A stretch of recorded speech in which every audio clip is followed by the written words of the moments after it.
마테오 복음서 20장 선한 포도밭 주인의 비유. 하늘나라는 자기 포도밭에서 일할 일꾼들을 사려고 이른 아침에 집을 나선 밭 임자와 같다. 그는 일꾼들과 하루 한 데나리온으로 합의하고 그들을 자기 포도밭으로 보냈다. 그가 또 9시쯤에 나가보니 다른 이들이 하는 일 없이 장터에 서 있었다. 그래서 그들에게 당신들도 포도밭으로 가시오. 정당한 삭을 주겠소 하고 말하자 그들이 갔다. 그는 다시 12시와 오후 3시쯤에도 나가서 그와 같이 하였다. 그리고 오후 5시쯤에도 나가보니 또 다른 이들이 서 있었다. 그래서 그들에게 당신들은 왜 온종일 하는 일 없이 여기 서 있소 하고 물으니 그들이 아무도 우리를 사지 않았기 때문입니다 하고 대답하였다. 그러자 그는 당신들도 포도밭으로 가시오 하고 말하였다. 저녁 때가 되자 포도밭 주인은 자기 관리인에게 말하였다. 일꾼들을 불러 맨 나중에 온 이들부터 시작하여 맨 먼저 온 이들에게까지 품삯을 내주시오.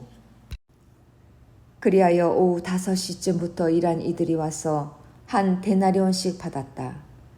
그래서 맨 먼저 온 이들은 차례가 되자 자기들은 더 받으려니 생각하였는데 그들도 한 데나리온씩만 받았다. 그것을 받아들고 그들은 밭 임자에게 투덜거리면서 맨 나중에 온 저자들은 1시간만 일했는데도 떼아볕 아래에서 온종일 고생한 우리와 똑같이 대우하시는군요 하고 말하였다. 그러자 그는 그들 가운데 한 사람에게 말하였다. 친구여, 내가 당신에게 불의를 저지르는 것이 아니오. 당신은 나와 한 데나리온으로 합의하지 않았소. 당신 품삯이나 받아서 돌아가시오. 나는 맨 나중에 온 이 사람에게도 당신에게처럼 품삯을 주고 싶소. 내 것을 가지고 내가 하고 싶은 대로 할 수 없다는 말이오. 아니면 내가 후하다고 해서 시기하는 것이오. 이처럼 꼴찌가 첫째 되고 첫째가 꼴찌 될 것이다. 순환과 부활을 세 번째로 예고하시다. 예수님께서 예루살렘으로 올라가실 때 12 제자를 따로 데리고 길을 가시면서 그들에게 이르셨다. 보시다시피 우리는 예루살렘으로 올라가고 있다. 거기에서 사람의 아들은 수석 사제들과 율법 학자들에게 넘겨질 것이다. 그러면 그들은 사람의 아들에게 사형을 선고하고 그를 다른 민족 사람들에게 넘겨 조롱하고 책치질하고 나서 십자가에 못 박게 할 것이다. 그러나 사람의 아들은 사흘날에 되살아날 것이다. 출세와 섬김. 그때 제베데오의 두 아들의 어머니가 그 아들들과 함께 예수님께 다가와 엎드려 절하고 무엇인가 청하였다. 예수님께서 그 부인에게 무엇을 원하느냐 하고 물으시자 그 부인이 스승님의 나라에서 저의 이 두 아들이 하나는 스승님의 오른쪽에 하나는 왼쪽에 앉을 것이라고 말씀해 주십시오 하고 말하였다. 예수님께서는 너희는 너희가 무엇을 청하는지 알지도 못한다. 내가 마시려는 잔을 너희가 마실 수 있느냐 하고 물으셨다. 그들이 할 수 있습니다 하고 대답하자 예수님께서 그들에게 말씀하셨다. 너희는 내 잔을 마실 것이다. 그러나 내 오른쪽과 왼쪽에 앉는 것은 내가 허락할 일이 아니라 내 아버지께서 정하신 이들에게 돌아가는 것이다. 다른 10 제자가 이 말을 듣고 그 두 형제를 불쾌하게 여겼다. 예수님께서는 그들을 가까이 불러 이르셨다. 너희도 알다시피 다른 민족들의 통치자들은 백성 위에 군림하고 고관들은 백성에게 세도를 부린다. 그러나 너희는 그래서는 안 된다. 너희 가운데에서 높은 사람이 되려는 이는 너희를 섬기는 사람이 되어야 한다. 또한 너희 가운데에서 첫째가 되려는 이는 너희의 종이 되어야 한다. 사람의 아들도 섬김을 받으러 온 것이 아니라 섬기러 왔고 또 많은 이들의 몸값으로 자기 목숨을 바치러 왔다. 예리코에서 눈먼 두 사람을 고치시다. 그들이 예리코를 떠날 때 많은 군중이 예수님을 따랐다. 그런데 눈먼 사람 둘이 길가에 앉아 있다가 예수님께서 지나가신다는 말을 듣고 다윗의 자손이시여 저에게 자비를 베풀어 주십시오 하고 외쳤다. 군중이 그들에게 잠자코 있으라고 꾸짖었지만 그들은 더욱 큰 소리로 주님 다윗의 자손이시여 저에게 자비를 베풀어 주십시오 하고 외쳤다. 예수님께서 걸음을 멈추시고 그들을 부르신 다음 내가 너희에게 무엇을 해주기를 바라느냐 하고 물으셨다. 그들이 주님 저희 눈을 뜨게 해주십시오 하고 대답하였다. 예수님께서 가엾은 마음이 들어 그들의 눈에 손을 대시자 그들이 곧 다시 보게 되었다. 그리고 그들은 예수님을 따랐다. 마테오 복음서 21장 예루살렘에 입성하시다. 그들이 예루살렘에 가까이 이르러 올리브산 베파기에 다다랐을 때 예수님께서 제자 둘을 보내며 말씀하셨다. 너희 맞은쪽 동네로 가거라. 메어 있는 암나귀와 그 곁에 어린 나귀를 곧 바로 보게 될 것이다. 그것들을 풀어 나에게 끌고 오너라. 누가 너희에게 뭐라 하거든 주님께서 필요하시답니다 하고 대답하여라. 그러면 그것들을 곧 보내줄 것이다. 예언자를 통하여 하신 말씀이 이루어지려고 이 일이 일어난 것이다. 딸 시온에게 말하여라. 보라, 너의 임금님이 너에게 오신다. 그분은 겸손하시어 암나귀를 짐발이 짐승의 새끼 어린 나귀를 타고 오신다. 제자들은 가서 예수님께서 지시하신 대로 하였다. 그들은 그렇게 암나귀와 어린 나귀를 끌고 와서 그 위에 겉옷을 펴놓았다. 예수님께서 그 위에 앉으시자 수많은 군중이 자기들의 겉옷을 길에 깔았다. 또 어떤 이들은 나뭇가지를 꺾어다가 길에 깔았다. 그리고 앞서가는 군중과 뒤따라가는 군중이 외쳤다. 다윗의 자손께 호산나, 주님의 이름으로 오시는 분은 복되시어라. 지극히 높은 곳에 호산나. 이렇게 하여 예수님께서 예루살렘에 들어가시니 온 도성이 술렁거리며 저분이 누구냐 하고 물었다.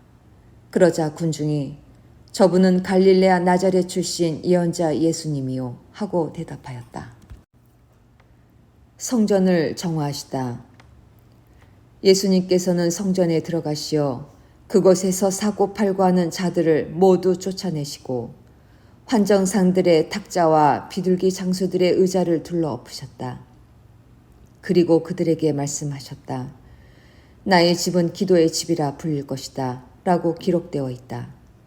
그런데 너희는 이곳을 강도들의 소굴로 만드는구나. 그때 성전에서 눈먼 이들과 절름거리는 이들이 다가오자 예수님께서는 그들을 고쳐주셨다. 수석사제들과 율법학자들이 예수님께서 일으키신 기적들을 보고 또 성전에서 다윗의 자손께 호산나 하고 외치는 아이들을 보고 불쾌해하며 예수님께 저 아이들이 뭐라 하는지 듣고 있소 하였다. 예수님께서 그들에게 말씀하셨다. 그렇다. 당신께서는 아기들과 젖먹이들의 입에서 찬양이 나오게 하셨습니다. 라는 말씀을 너희는 읽어본 적이 없느냐. 예수님께서는 그들을 두고 성을 나와 베타니아로 가시어 그곳에서 밤을 지내셨다. 무화과 나무를 저주하시다. 예수님께서는 새벽에 성 안으로 되돌아가실 때 시장하셨다. 마침 길가에 있는 무화과 나무 한 그루를 보시고 가까이 가셨다. 그러나 잎사귀 밖에는 달리 아무것도 보이지 않았으므로 그 나무를 향하여 말씀하셨다. 이제부터 너는 영원히 열매 맺는 일이 없을 것이다. 그러자 나무가 즉시 말라버렸다. 제자들이 그것을 보고 놀라서 어째서 무화과 나무가 즉시 말라버렸습니까? 하고 물었다. 예수님께서 그들에게 대답하셨다. 내가 진실로 너희에게 말한다. 너희가 믿음을 가지고 의심하지 않으면 이 무화과 나무에 일어난 일을 할 수 있을 뿐만 아니라 이 산더러 들려서 저 바다에 빠져라 하여도 그대로 이루어질 것이다. 그리고 너희가 기도할 때 믿고 청하는 것은 무엇이든지 다 받을 것이다. 예수님의 고난을 문제 삼다. 예수님께서 성전에 가서 가르치고 계실 때 수석 사제들과 백성의 원로들이 예수님께 다가와 말하였다. 당신은 무슨 고난으로 이런 일을 하는 것이요? 그리고 누가 당신에게 이런 고난을 주었소? 그러자 예수님께서 말씀하셨다. 나도 너희에게 한 가지 묻겠다. 너희가 나에게 대답하면 나도 무슨 고난으로 이런 일을 하는지 너희에게 말해주겠다. 요한의 세례가 어디에서 온 것이냐? 하늘에서냐? 아니면 사람에게서냐? 그들은 저희끼리 의논하였다. 하늘에서 왔다 하면 어찌하여 그를 믿지 않았느냐 하고 우리에게 말할 것이요.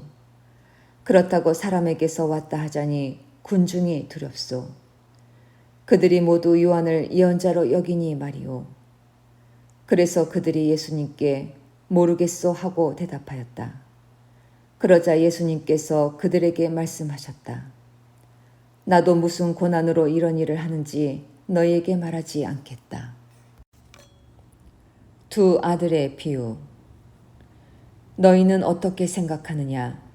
어떤 사람에게 아들이 둘 있었는데 맏아들에게 가서 얘야, 너 오늘 포도밭에 가서 일하여라 하고 일렀다. 그는 싫습니다 하고 대답하였지만 나중에 생각을 바꾸어 일하러 갔다. 아버지는 또 다른 아들에게 가서 같은 말을 하였다. 그는 가겠습니다, 아버지 하고 대답하였지만 가지는 않았다. 이 둘 가운데 누가 아버지의 뜻을 실천하였느냐? 그들이 맏아들입니다 하고 대답하자 예수님께서 그들에게 말씀하셨다. 내가 진실로 너희에게 말한다. 세리와 창녀들이 너희보다 먼저 하느님의 나라에 들어간다. 사실 요한이 너희에게로 와서 의로운 일을 가르칠 때 너희는 그를 믿지 않았지만 세리와 창녀들은 그를 믿었다. 너희는 그것을 보고도 생각을 바꾸지 않고 끝내 그를 믿지 않았다. 포도밭 소작인의 비유. 다른 비유를 들어보아라. 어떤 밭 임자가 포도밭을 일구어 울타리를 둘러치고 포도확을 파고 탑을 세웠다. 그리고 소작인들에게 내주고 멀리 떠났다. 포도철이 가까워지자 그는 자기 몫의 소출을 받아오라고 소작인들에게 종들을 보낸다. 그런데 소작인들은 그들을 붙잡아 하나는 매질하고 하나는 죽이고 하나는 돌을 던져 죽이기까지 하였다. 주인이 다시 전보다 더 많은 종을 보냈지만 소작인들은 그들에게도 같은 짓을 하였다. 주인은 마침내 내 아들이야 존중해 주겠지 하며 그들에게 아들을 보냈다. 그러나 소작인들은 아들을 보자 저자가 상속자다. 자, 저자를 죽여버리고 우리가 그의 상속 재산을 차지하자 하고 저희끼리 말하면서 그를 붙잡아 포도밭 밖으로 던져 죽여버렸다. 그러니 포도밭 주인이 와서 그 소작인들을 어떻게 하겠느냐. 그렇게 악한 자들은 가차없이 없애버리고 제때 소출을 바치는 다른 소작인들에게 포도밭을 내줄 것입니다. 하고 그들이 대답하자 예수님께서 그들에게 말씀하셨다. 너희는 성경에서 이 말씀을 읽어본 적이 없느냐? 집 짓는 이들이 내버린 돌, 그들이 모퉁이의 머릿돌이 되었네. 이는 주님께서 이루신 일, 우리 눈에 놀랍기만 하네. 그러므로 내가 너희에게 말한다. 하느님께서는 너희에게서 하느님의 나라를 빼앗아 그 소출을 내는 민족에게 주실 것이다. 그리고 그 돌 위에 떨어지는 자는 부서지고 그 돌에 맞은 자는 누구나 으스러질 것이다.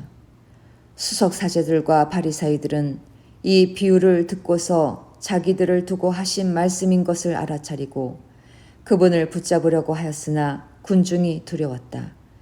군중이 예수님을 예언자로 여겼기 때문이다.